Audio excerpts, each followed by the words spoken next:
Hola de nuevo. ¿Cómo estás? Espero que muy bien.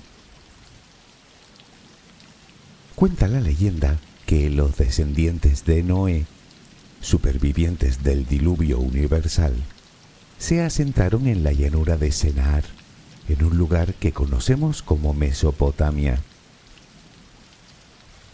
Naturalmente, en aquellos momentos todos hablaban la misma lengua, pero debido a su ambición y a su arrogancia, eso iba a cambiar muy pronto. Entre todos decidieron construir una gigantesca torre que llegara hasta el mismísimo cielo. Pero a Yahvé eso como que no le gustó demasiado. Así que, ofendido por tamaña soberbia, se vio obligado a intervenir. Lo que se le ocurrió fue confundir sus idiomas, de tal manera que si eran incapaces de entenderse los unos a los otros, la finalización de la obra sería prácticamente imposible. Y así fue. Finalmente los trabajadores abandonaron la construcción de la torre y se dispersaron por el mundo, dando lugar al origen de las distintas lenguas que conocemos.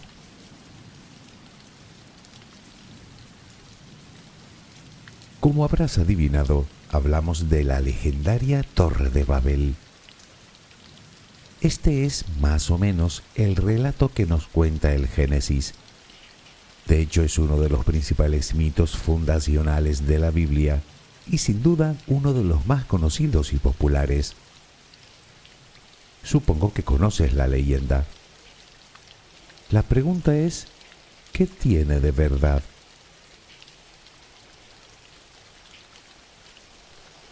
Muchos de ustedes me han hecho llegar su interés por la historia antigua y me han pedido que hable de ella.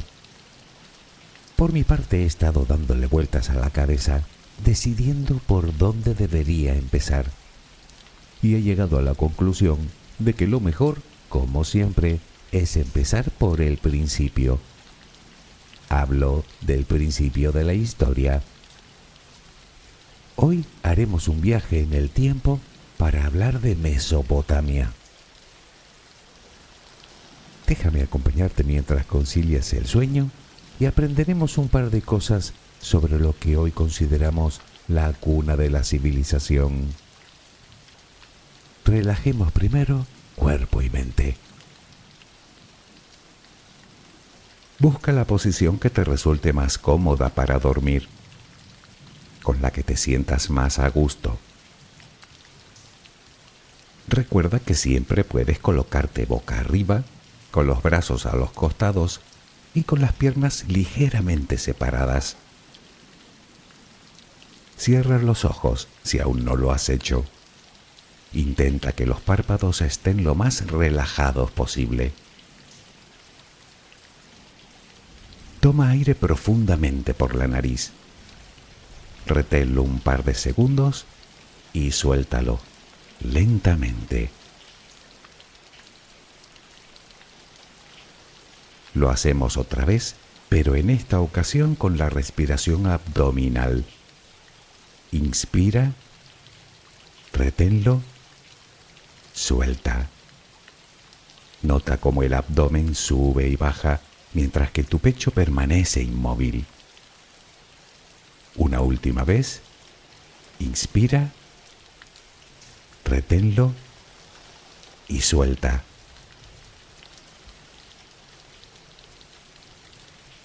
Ahora intenta visualizar el aire que inhalas como si fuera luz. Con cada inspiración entra un poco de luz en tu interior y con cada exhalación sale todo lo que intoxica tu vida, todo lo que contamina tu mente y tu espíritu. Inhalas luz, exhalas malos pensamientos, preocupaciones, estrés, ansiedad. Cada vez tu cuerpo se va inundando más y más de esa luz, blanca, serena, purificadora. Poco a poco cada rincón de tu interior se va iluminando hasta que te conviertes en luz. Todo tu cuerpo es luz. Continúa respirando normalmente, sin forzarlo, a tu propio ritmo. Inhalas luz, exhalas luz.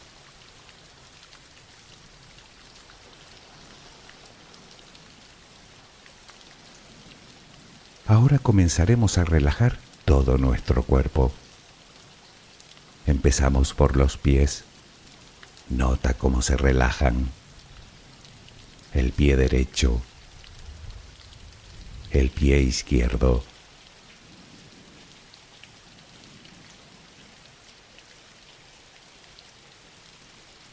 Centra tu atención ahora en las piernas. Siente su peso. Tobillos, pantorrillas, muslos. Nota cómo se relajan. Pierna derecha, pierna izquierda. Ambas quedan completamente relajadas.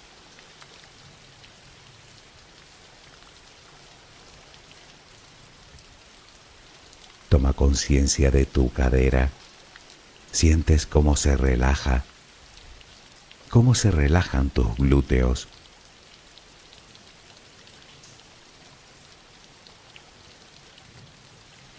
Piensa ahora en tu abdomen, que sigue balanceándose con cada respiración.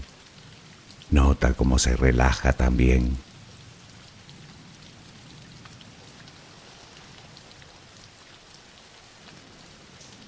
Tu pecho, que permanece inmóvil, también se va relajando.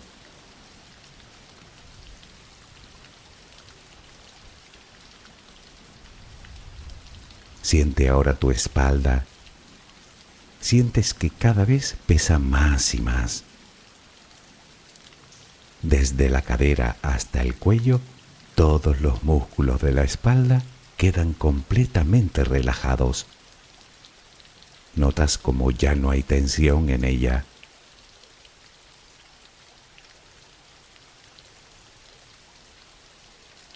Notas los hombros, que lentamente se van relajando también.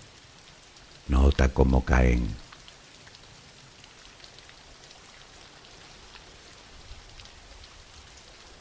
Presta atención ahora a los brazos. Tu brazo y antebrazo derecho. Tu mano derecha. Los dedos de esa mano. Todo queda relajado. Tu brazo y antebrazo izquierdo. Tu mano izquierda. Los dedos de esa mano.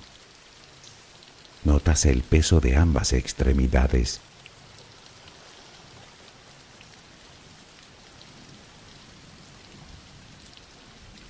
Dirigimos ahora nuestra atención al cuello. Visualízalo. Notas cómo los músculos se van relajando también.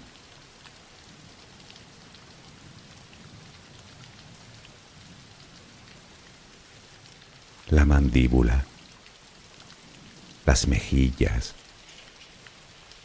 los labios, la frente, el cuero cabelludo. Todo queda completamente relajado.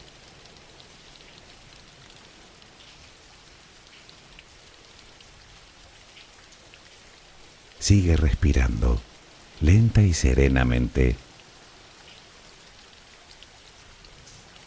Con cada respiración sientes como tu cuerpo se va relajando más y más.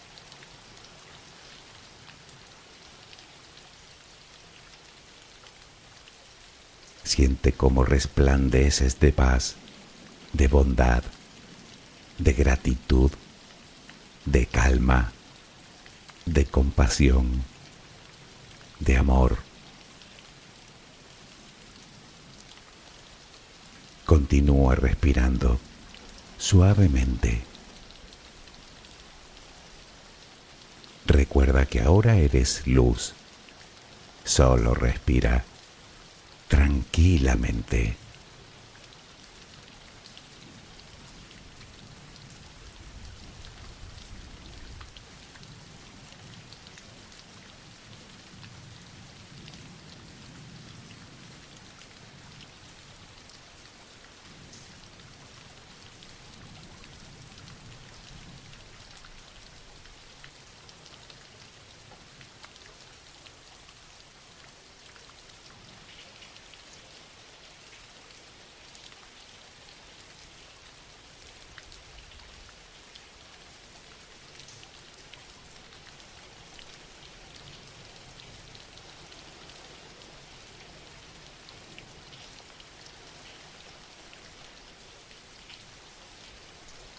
Puede que no sepas mucho de Mesopotamia, tal vez fragmentos confusos que recuerdas de la escuela.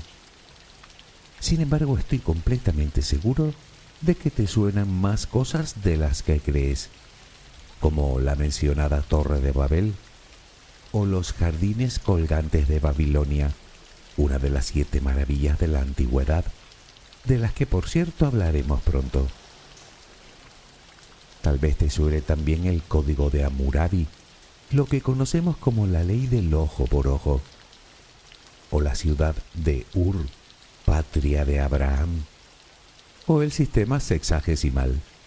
Ya sabes, el sistema de numeración con base 60 por el que medimos el tiempo y los ángulos. Pues todo eso proviene de Mesopotamia. Hasta la leyenda del diluvio universal que nos cuenta la Biblia procede de allí. Y de hecho no es la única historia bíblica que se escribió en ese lugar. La pregunta es, ¿a qué nos referimos exactamente cuando hablamos de Mesopotamia?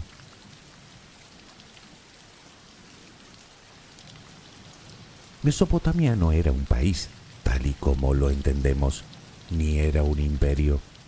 Era una región de Oriente Próximo situada entre 2 ríos que desembocan en el Golfo Pérsico, el Tigris y el Éufrates. El nombre Mesopotamia se lo debemos a los griegos y significa literalmente eso, entre ríos. Por lo tanto, el término Mesopotamia es el que utilizan los historiadores para referirse a esa región, pero solo durante la Edad Antigua. Más concretamente, hasta aproximadamente el 539 a.C., que fue invadida por los persas. En ese momento deja de llamarse Mesopotamia. Hoy en día dicha región coincidiría principalmente con la zona no desértica de Irak y con el norte y este de Siria.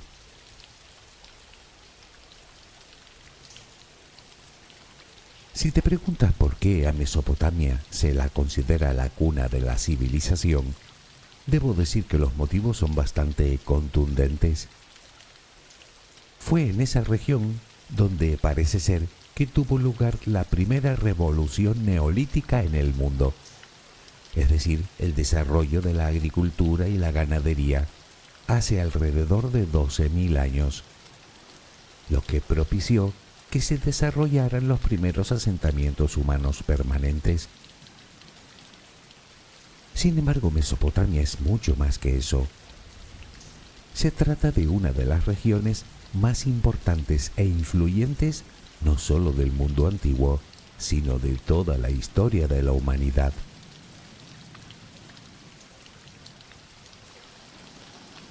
Debido al emplazamiento de esta región, ubicada entre 2 ríos, los habitantes de esta zona disponían de abundantes tierras muy fértiles, que sumado a sus grandes avances agrícolas, como los arados, o la construcción de canales de regadío, o las albercas, o los diques, dieron como resultado importantes excedentes de producción. Hablo de trigo, cebada, plantas textiles, además de hortalizas y legumbres. Por primera vez, los humanos producían más de lo que necesitaban. ¿Y qué hicieron con los excedentes? Simple, inventar el comercio. Y con la creación del comercio se haría imperativo llevar algún registro de la contabilidad y de la administración de pagos e impuestos. Y así surgió la escritura y con ella la historia propiamente dicha. Como sabes, hasta ese momento le llamamos prehistoria.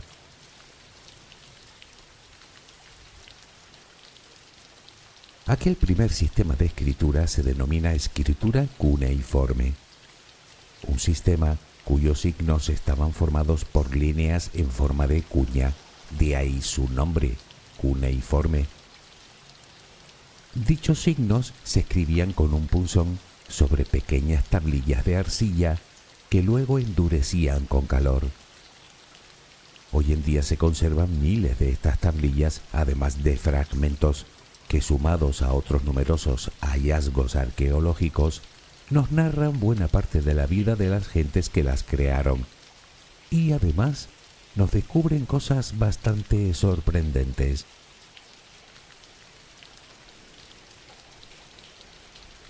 Verás, en el siglo XIX de nuestra era, la Biblia se consideraba el libro más antiguo del mundo y se creía que las historias que narran sus páginas eran relatos originales. Pero eso fue hasta que el traductor George Smith, en 1872, logró descifrar el contenido de esas antiguas tablillas de arcilla. Allí encontró que las historias como el diluvio universal, o el arca de Noé, o el jardín del Edén y la caída del hombre, o la historia de Job, habían sido escritas siglos antes por los habitantes de Mesopotamia.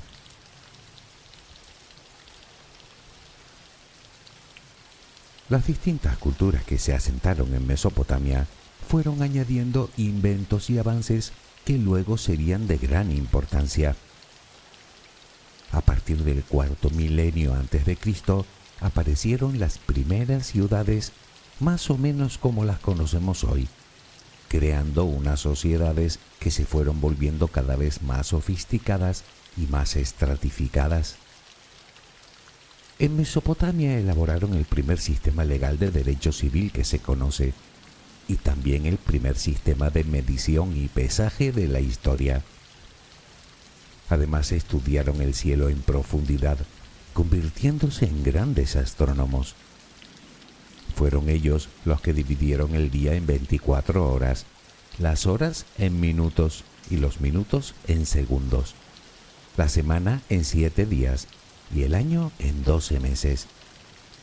Y por si no fuera suficiente, lograron identificar los eclipses de sol y de luna y crearon los primeros signos del zodiaco.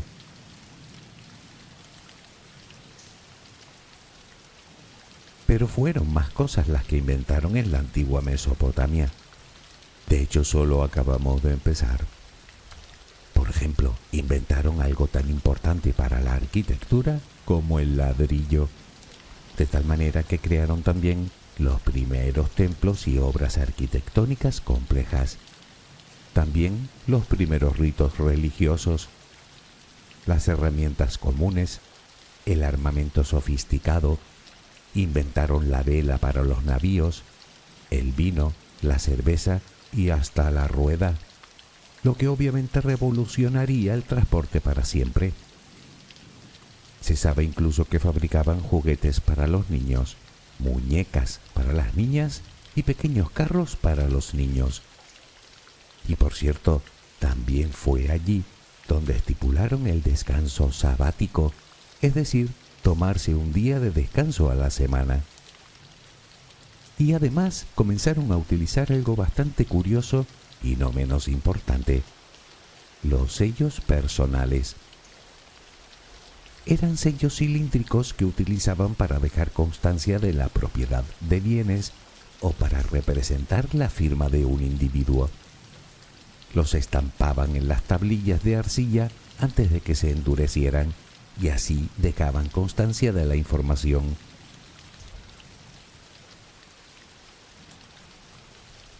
Si alguna vez te preguntaste de dónde salieron todos estos avances sociales y tecnológicos, ahora ya lo sabes, de Mesopotamia. Como ves, tiene mucho sentido que los historiadores consideren a esta región como la cuna de la civilización.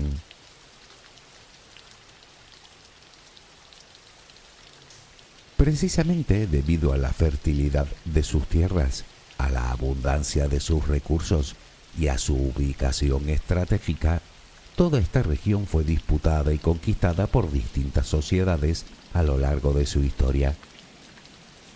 Para resumir un poco, podríamos decir que la historia de Mesopotamia está dividida en 5 periodos, de los que a buen seguro habrás oído hablar. Como te dije, la región estaba habitada desde hacía muchos miles de años, pero el momento en el que podemos hablar de civilización propiamente dicha es con la llegada de los sumerios, el primer periodo. Casi todos los avances sociales y tecnológicos de los que hablábamos antes se los debemos precisamente a ellos, incluyendo la escritura, el regadío, el arado, la rueda o el código de leyes, lo que, por otro lado, se hacía completamente necesario cuando se acumula mucha gente viviendo en el mismo lugar. Y es que fueron los sumerios los que crearon las sociedades urbanas con las primeras ciudades amuralladas, como Uruk o Ur o Lagash.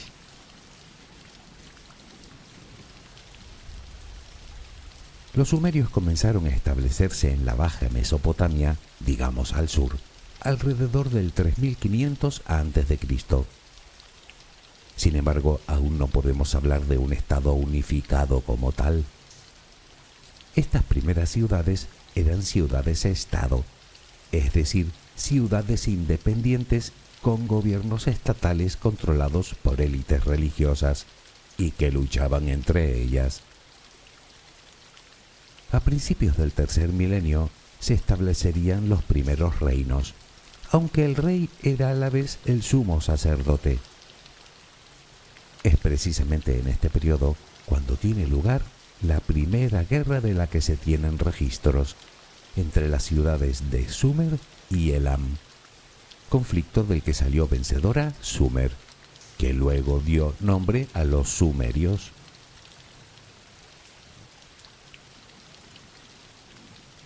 La región fue poco a poco prosperando. Comenzaron a crear importantes construcciones, los zigurats, muy comunes entre los sumerios, los babilonios y los asirios. Cada ciudad tenía el suyo propio, y se trataban de complejas obras arquitectónicas similares a una pirámide escalonada, culminada en su cima por una capilla o templo a la que se accedía por medio de una escalera exterior. No obstante, parece ser que no hablamos precisamente de un lugar donde se hicieran celebraciones o actos públicos o ceremonias. En realidad, parece ser que tenían dos objetivos. Por un lado, se les consideraba la morada misma de los dioses, y por otro, eran observatorios astronómicos. ¿Te preguntabas qué era la famosa Torre de Babel? Un zigurat.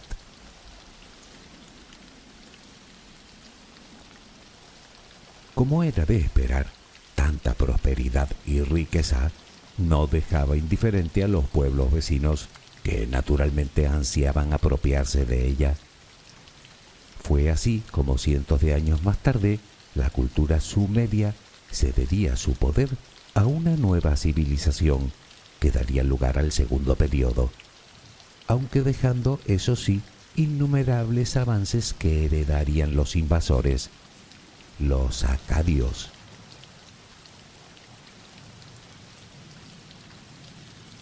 Mientras los sumerios prosperaban, pueblos semitas venidos de la península arábiga fueron asentándose poco a poco en el norte. Llegaron incluso a fundar ciudades muy prósperas como Mari y Akkad. Poco a poco los acadios fueron adquiriendo poder hasta que lograron invadir la nación sumeria.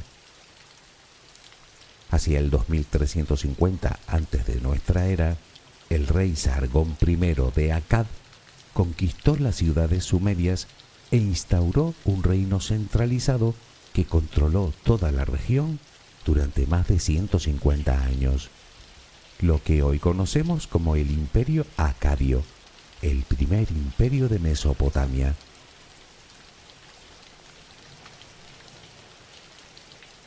Durante esta dinastía semítica se crearon redes de intercambio con las civilizaciones del Valle del Indo, Egipto y Anatolia, ampliando el comercio mucho más allá de las fronteras del imperio. Además, impusieron su lengua, introdujeron sus costumbres, su propio panteón de dioses, y fue en esta época donde se produjo uno de los más importantes avances culturales de Mesopotamia. Fue precisamente la hija del rey Sargón, Enheduanna, la primera autora de obras literarias conocida por su nombre. O dicho con otras palabras, con ella nació la historia de la literatura de autor.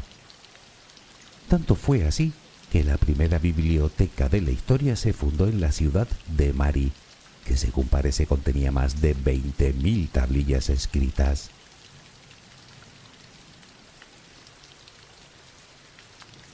Pero como sabes, en este mundo nada dura para siempre, y el imperio acadio no iba a ser menos. Menos de 200 años después de que se establecieran, esta civilización sufrió un importante y paulatino declive, lo que ha pasado a denominarse la Época Oscura.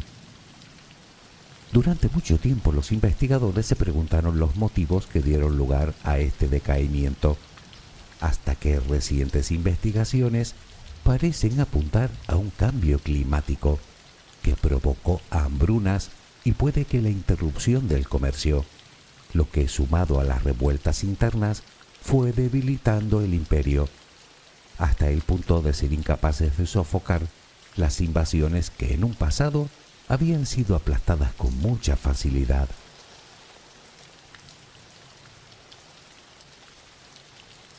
La siguiente invasión fue lenta y mucho menos traumática. Aprovechando el declive del que había sido el primer imperio mesopotámico, nuevos pueblos nómadas semitas fueron ocupando la región, los llamados Amurru o amorreos, que fundaron nuevas dinastías y un nuevo imperio, el babilonio, el tercer periodo.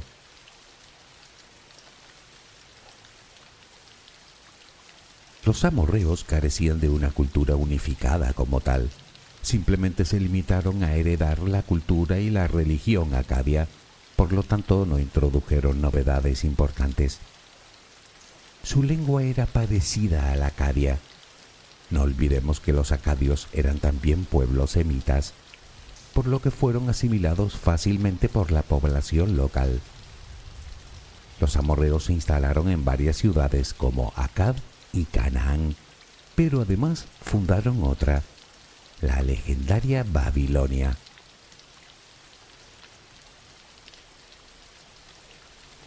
La supremacía babilónica llegó hacia el 1800 a.C. con su sexto rey, Hammurabi. Este rey logró unificar el resto de ciudades de la región, trayendo consigo una época de gran esplendor, no solo económico, sino en las artes y las ciencias. Fue precisamente este rey el creador del famoso código, el Código de Hammurabi, un conjunto de 282 leyes escritas en piedra. Básicamente estipulaban un castigo para cada transgresión. En realidad no se trataba del primer código civil, simplemente estructuraron y definieron con más claridad el anterior, aunque eso sí, de forma bastante cruel, al menos para los estándares actuales. Si te preguntas de dónde viene lo del ojo por ojo, también conocida como la ley del talión, es precisamente de este código, y además es literal. Si le destruyes un ojo a otra persona, se te destruirá el tuyo. Al igual que si le rompes un hueso, se te romperá uno a ti. y así con todo lo demás. Es lo que llaman el principio de proporcionalidad de la venganza. De hecho, la pena de muerte era un castigo muy usual, incluso por delitos que hoy podríamos considerar como menores, como dar falso testimonio o la vagancia.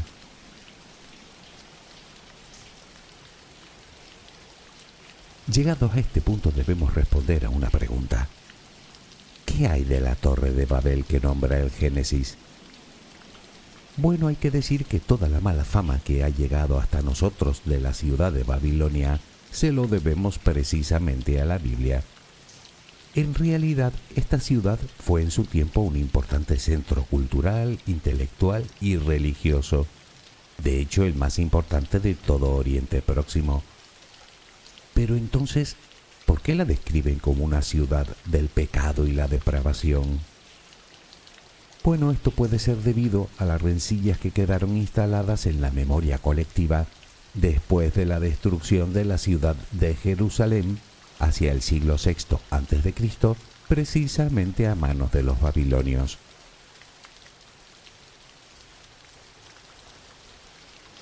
Pero no nos adelantemos, porque eso viene mucho después. Antes aclaremos de dónde procede la historia apocalíptica de la Torre de Babel. Lo cierto es que podríamos estar ante un simple error de traducción. La palabra Babilonia significa literalmente puerta de los dioses. Sin embargo, pudo ser equivocada con una palabra hebrea que significa confusión. Parece ser que de ahí viene toda la leyenda. En realidad se trataba de un templo o un sigurat construido en honor a Marduk, deidad patrona de la ciudad de Babilonia.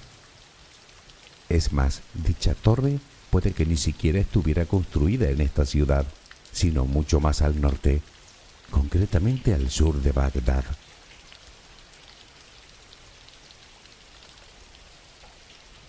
A la muerte del rey Hammurabi, el imperio comenzó a decaer, lo que de nuevo aprovecharon otros pueblos para establecer su control. Hablamos en este caso de los asirios, conocidos por su tradición guerrera, el cuarto periodo. A comienzos del primer milenio antes de nuestra era, los asirios fueron estableciéndose al norte de Babilonia, fundando la ciudad de Asur, de ahí su nombre. Lentamente fueron afianzando su poder hasta que lograron establecer su propia monarquía, dominando toda Mesopotamia durante unos 350 años. Sin embargo, no hay imperio que no termine cayendo, y este también, después de pugnas internas y externas, concretamente la guerra con Judá, que perdieron, lo que conduciría a la decadencia definitiva de este imperio. Momento que sería aprovechado por los babilonios para resurgir de nuevo en el siglo VII a.C., el quinto periodo.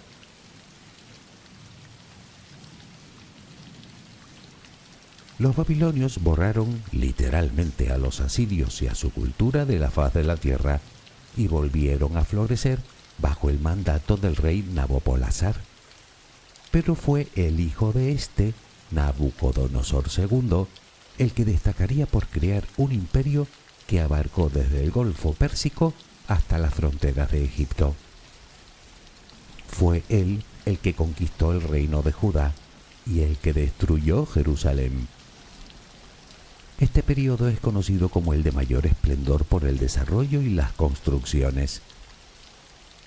Babilonia tenía calles pavimentadas, edificios de ladrillos esmaltados, puertas monumentales en las murallas que rodeaban la ciudad, incluida la famosa puerta de Ishtar, además de complejos sistemas de canales que sustentaban la agricultura. Ah, por cierto, si te preguntabas por los jardines colgantes, fue también con este rey cuando se construyeron. Sin embargo, este periodo de esplendor duraría muy poco, de hecho, menos de un siglo. En el año 539 antes de nuestra era, el emperador persa Ciro II el Grande conquistó Babilonia, acabando así con lo que conocemos como civilización mesopotámica.